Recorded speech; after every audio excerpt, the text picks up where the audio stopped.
Olá pessoal, tudo bem? Sejam muito bem-vindos ao nosso canal. Hoje vamos conversar um pouquinho sobre esse lançamento da Netflix, The Good Bad Mother, uma história emocionante que irá tocar o seu coração. Quando se torna um adulto, Kang-Ho começa a trabalhar como promotor e em uma cidade grande, o que causa um distanciamento entre ele e a sua mãe, levando-a a se afastar completamente dela. No entanto, após um acidente, Kang-Ho perde sua memória e passa a agir como uma criança novamente. Aproveite sua visita por aqui, deixe seu like e inscreva-se no canal para impulsionar o nosso crescimento. Sua interação é fundamental, então não se esqueça de dar aquele joinha e meu muito obrigada! A série retrata uma comovente narrativa sobre a relação entre mãe e filho, onde a mãe se vê enfrentando a responsabilidade de criar o filho sozinha após a perda trágica de seu esposo. Ser mãe solteira é um desafio imenso e, além de cuidar do filho, ela precisa lidar com a administração da fazenda e da criação de porcos da família.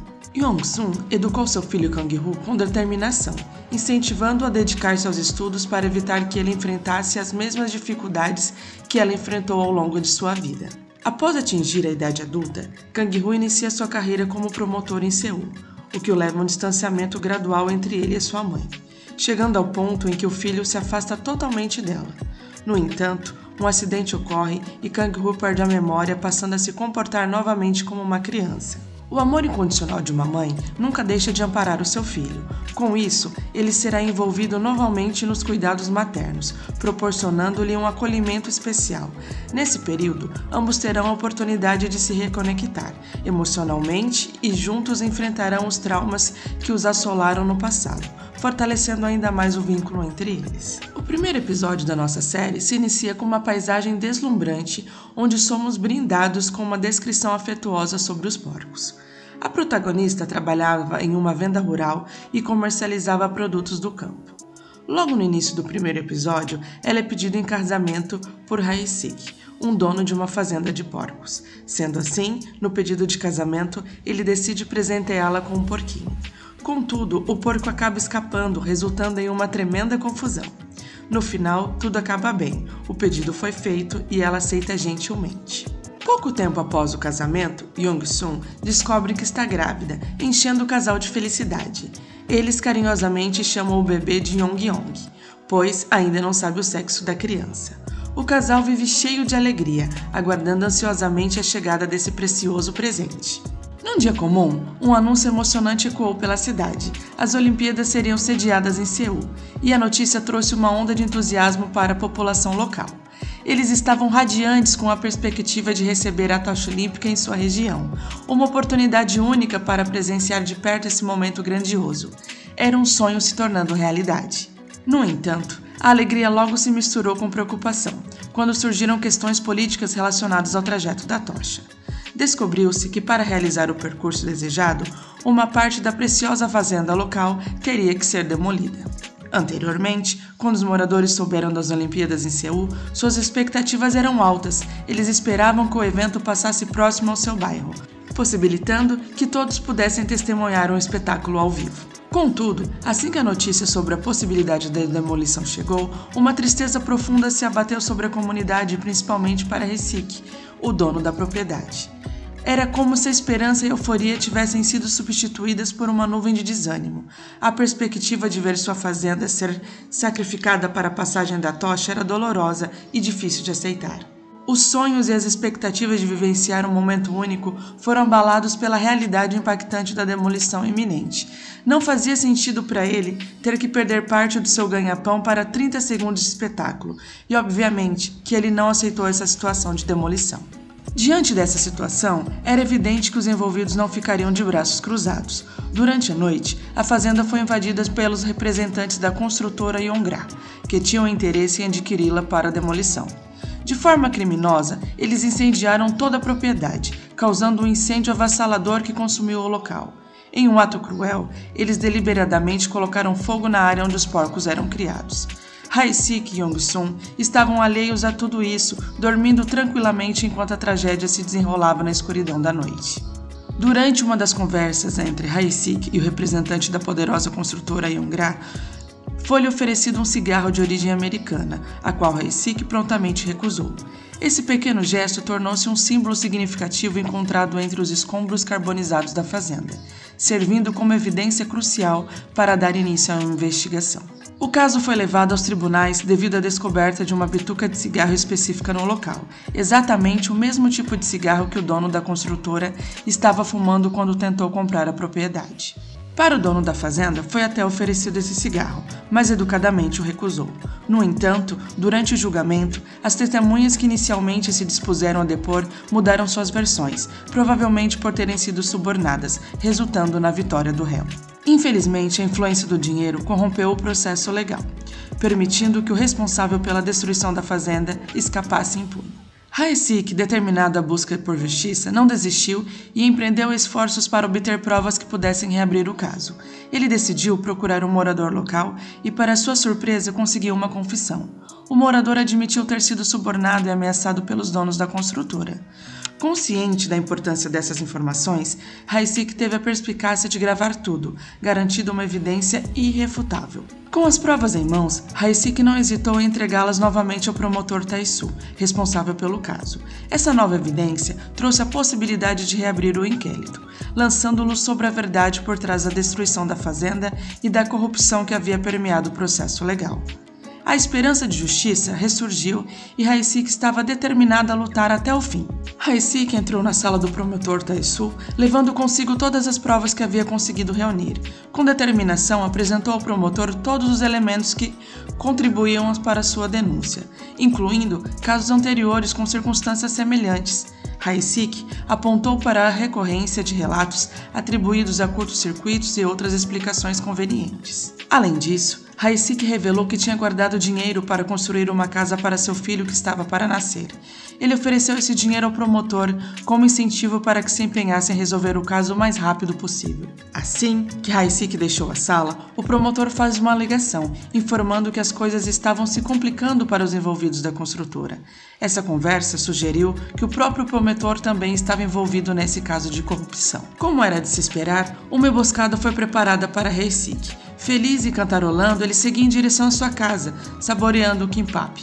Subitamente, o carro parou no meio da estrada, bloqueando seu caminho, enquanto o outro veículo chegava logo atrás, bloqueando a parte traseira também. Era uma armadilha orquestrada pelos Yongra, que buscavam fazer justiça com as próprias mãos. Num ato desumano, eles enforcaram Haesik, simulando um suicídio. Deixaram seu corpo pendurado em uma árvore, com uma cadeira caída ao lado e uma marmita de kimbap embaixo, juntamente com uma garrafa de soju. Tudo para criar a falsa cena de um homem que se matou. No entanto, a verdade era muito mais sombria. Aquilo havia sido um assassinato cruel e covarde. Como era de se esperar, o promotor foi subornado e recebeu uma quantia exorbitante em dinheiro, que foi entregue a ele em uma bolsa repleta de notas, guardada no porta-malas de um carro. Após algum tempo, Yong-sun, esposa de Haesik, decidiu procurar o promotor em busca de respostas, a fim de entender por que seu marido teria se suicidado. O promotor, então, relatou que Haesik havia ido até lá, mencionado ter encontrado novas provas, e em uma embalagem com a caderneta de poupança dentro, deixou lá e posteriormente saiu de lá embriagado. Com um gesto calculado, o promotor entregou a Yong-sun a caderneta de poupança, induzindo-a a aceitar que seu marido realmente havia tirado a própria vida. Essa artimanha era uma maneira de encobrir a verdade e evitar qualquer questionamento sobre as circunstâncias suspeitas da morte de Haesik. Desesperada, Yong-sun decide dar um novo rumo à sua vida e à vida de seu filho, optando por deixar a fazenda e se mudar para um novo lugar. Ela se instala em um vilarejo, levando consigo os poucos porcos que restavam. Para deixar o ambiente acolhedor, ela decora o local com desenhos de porquinhos e patinhas coloridas. No entanto, essa peculiaridade não agrada muito os vizinhos, que se assustam ao verem os porcos. Eles mal imaginavam que a proprietária da fazenda era uma mulher grávida. Em certo dia, os vizinhos decidem confrontar o dono das terras, mas são surpreendidos ao se depararem com Yong-sun, com sua barriga de 9 meses. Inicialmente assustados, eles acabam fazendo amizade com ela. Contudo, durante uma discussão acalorada, a confusão toma conta e eles começam a discutir e bater boca. No meio dessa confusão, Yong-sun começa a sentir-se mal, pois seu bebê parece que quer vir ao mundo. Num momento crucial, todos se preparam para realizar o parto. Uma experiente parteira é chamada para auxiliar a resolução desse desafio. Com cuidado e determinação, eles conduzem Yong-sun ao quarto, buscando encontrar a melhor solução. Entre os esforços e as tensões do momento, o bebê finalmente vem ao mundo. Conforme escolhido pelo pai, o bebê se chama Choi Kang-hoo. Poucos minutos depois, outra mulher do vilarejo, também grávida, começa a sentir-se mal e acaba dando à luz ali mesmo, naquele momento.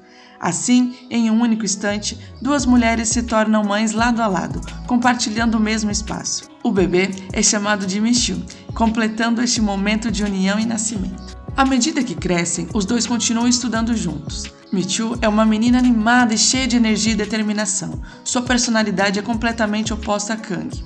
Devido aos traumas vividos por sua mãe, ela sempre o pressiona a estudar arduamente, almejando que ele se torne um promotor.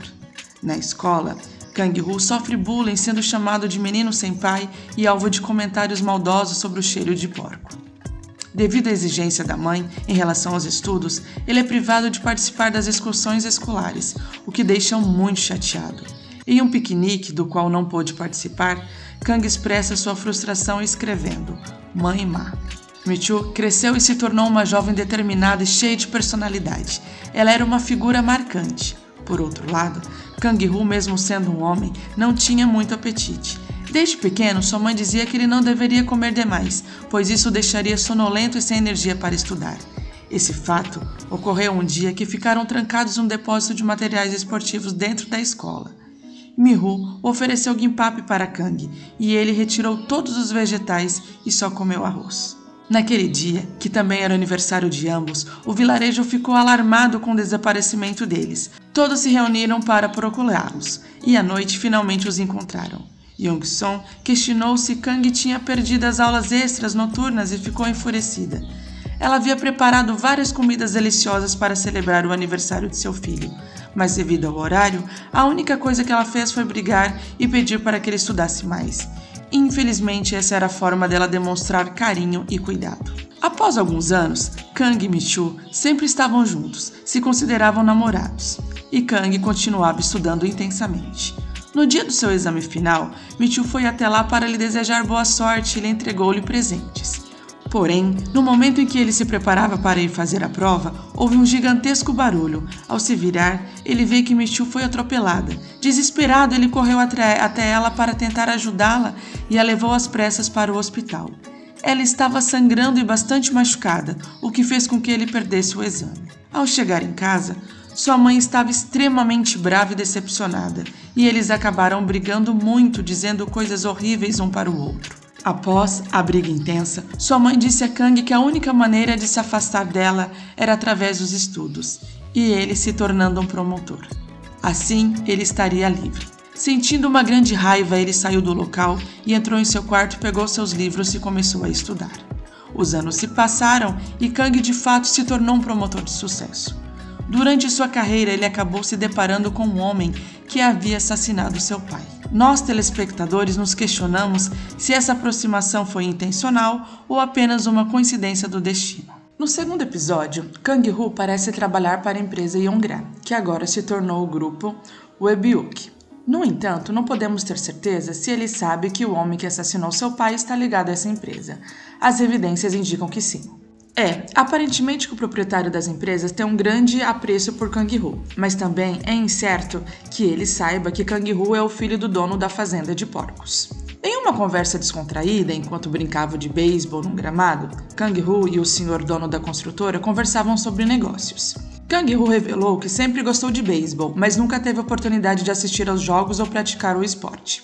O dono da construtora questionou o motivo, ao que Kang-hoo respondeu que se ele passasse o tempo assistindo TV e jogando, não teria tempo para estudar e se tornar um promotor, a fim de conhecer alguém tão bom quanto ele. Isso nos faz entender que Kang-hoo sabe muito bem de quem se trata. O dono do grupo Webbyuk diz a Kang-hoo que a partir de agora ele pode chamá-lo de pai. O dono do grupo Webbyuk, um fã de beisebol, sempre gosta de usar esses termos nos negócios e na vida. Home run ou strikeout, ou seja, tudo ou nada. Kang-hoo, ainda ressentido pelas imposições excessivas de sua mãe durante sua criação, opta por ignorar todas as suas ligações. Embora nós telespectadores percebamos que sua mãe exagerou em suas exigências, é doloroso testemunhar o desespero de uma mãe em busca do amor de seu filho. O coração aperta ao presenciar essa situação. Kang demonstra uma grande rejeição em relação à sua mãe. No dia de seu aniversário, ela preparou uma variedade de pratos e foi até seu apartamento em Seul para visitá-lo. Com um profundo desprezo, assim que o porteiro entrou em contato por interfone, ele a instruiu a dizer que não estava presente. Já faz muito tempo desde a última vez que eles se encontraram, e ele guarda um sentimento de raiva intenso em relação a ela. Mi-joo, sua antiga namorada de infância, seguiu a profissão de manicure e agora é mãe de 2 filhos. Não temos certeza sobre a identidade do pai das crianças. E ela e Kang também não mantêm contato atualmente. Após algum tempo, Kang-hoo reencontra o deputado Tae, que anteriormente atuava como promotor e estava envolvido no caso de seu pai. Durante esse encontro, eles compartilham olhares significativos, evidenciando uma conexão especial. Neste momento, a filha do deputado aparece, despertando a curiosidade e o interesse de Kang-hoo. Essa nova interação marca o início de uma história intrigante. Durante uma festa animada onde bebidas e drogas eram consumidas, Kang se depara com Ha-young, a filha do deputado. Ele tenta confrontá-la e a leva até a delegacia. No entanto, Ha-young acaba sendo liberada, pois tem um histórico complicado. A partir desse incidente, uma conexão começa a se formar entre eles. Kang passa a acompanhar a rotina de Ha-young e demonstrar ser um rapaz responsável e atencioso. Com o tempo, eles acabam iniciando um relacionamento amoroso. Ha-young convida Kang para conhecer a sua família, e durante o jantar, o deputado Tae aparenta estar bastante contente. No entanto, logo após a refeição, ele pede para que sua esposa e sua filha se retirem da mesa. Neste momento, o deputado revela suas verdadeiras intenções. Ele dá um prazo de 1 semana para que Kang terminar o relacionamento com sua filha. Sentindo-se furioso, humilhado e indignado, Kang-hoo decide investigar o passado do deputado e descobre documentos que revelam a existência de um filho ilegítimo. Determinado, ele entrega esses documentos ao dono da construtora, pedindo em troca para que o registre oficialmente como filho legítimo. Dessa forma, ele poderá se casar com a filha do deputado e todos poderão obter poder e influência, especialmente porque o deputado traiu o dono da construtora e agora serve aos interesses de outro grupo. Com esse fechamento entre eles, Kang se responsabiliza em acabar com as provas do adultério do filho ilegítimo do deputado, que ainda era um bebê. Posteriormente, Kang aparece em um carro transportando a mãe e o bebê, alegando que os levaria para um lugar mais seguro. Durante o caminho, Kang oferece um café para ela, que logo acaba dormindo. Com certeza tinha algum sonífero dentro. Irreconhecível e destemido, Kang coloca o carro em direção a uma ribanceira e o empurra rio abaixo. Inacreditável, Kang ter chegado a esse ponto por poder. Bang Sen-sik, um antigo amigo de Kang e Mi-joo, encontra-se atualmente detido, amigo esse que na infância foi o que os trancou dentro do depósito dos artigos esportivos. A mãe de Sen-sik busca a ajuda da senhora Young para que ela possa interceder e ajudar o seu filho a obter uma oportunidade de emprego assim que sair da cadeia. Como antes eram amigos do vilarejo, ela vê em Kang a oportunidade de encontrar um emprego para o filho, já que depois que ele se tornou promotor, ele nunca mais apareceu e nem ajudou ninguém. Mi-joo, determinada, finalmente realiza seu sonho de abrir seu próprio salão. Seu objetivo é não apenas ganhar dinheiro, mas também trazer seus filhos de volta para morarem com ela, já que atualmente eles estão sob os cuidados da avó. Passado algum tempo, eles se preparam para o casamento e o dono do grupo, Yobi-yuki, decide adotá-lo. Kang avisa sua mãe que irá visitá-la e ela organiza uma mesa em formato de banquete. Os vizinhos do vilarejo estavam ansiosos e animados para rever Kang. Enquanto isso, Kang e sua noiva estão a caminho. Sua mãe compra roupas novas, arruma o cabelo e vai a uma loja de departamentos para comprar algumas joias como presente para a noiva. Ao chegar lá, Kang fica surpreso e envergonhado com a situação. Todos os vizinhos estavam bêbados falando alto. Como eram pessoas humildes e de simplicidade do campo, sua noiva se mostra arrogante e desdenha de todos e de tudo. Sentados à mesa, sua mãe, Young-song, pega uma caixa de joias e entrega para a moça, afirmando que são diamantes. Bem sabemos que não são joias verdadeiras. É de partir o coração essa cena. No mesmo instante, Kang pede à sua noiva que espere do lado de fora. Em seguida, ele apresenta um documento e informa que será adotado por outro homem. Neste momento, sua mãe fica desolada e não consegue entender o que está acontecendo. Kang diz a ela que era isso que ela queria. Desesperada, triste e desmotivada, ela pega os carimbos para dar autorização, enquanto ele sai rapidamente sem abraçá-la e nem se despedir. Ele passa pelos moradores do vilarejo como se eles não existissem e entra no carro. Sua mãe ainda corre atrás dele para lhe entregar um prato de comida. Ele, com muita pressa, a presenteia com vários presentes, como bolsas de marcas, entre outros. Mas a dor do desprezo e a ingratidão que essa mãe está sentindo, dinheiro nenhum cura. Durante todo o trajeto, sua noiva reclama do cheiro da comida, o que deixa Kang ainda mais nervoso. Em um momento de tensão, eles trocam de posição e ele passa a ser o passageiro enquanto ela assume a direção. No meio do caminho, um lenço dela cai pela janela. Ela para o carro e desce para pegá-lo. Neste exato momento, o caminhão se aproxima e atropela o veículo, que acaba caindo em uma ribanceira. Agora resta saber qual será o destino de Kang diante dessa situação inesperada. Prepare-se para suspirar e se emocionar nessa comovente narrativa sobre a relação de mãe e filho, onde a mãe se vê enfrentando a responsabilidade de criar o filho sozinha após a perda trágica de seu esposo. Em breve estaremos de volta com um resumo dos próximos capítulos.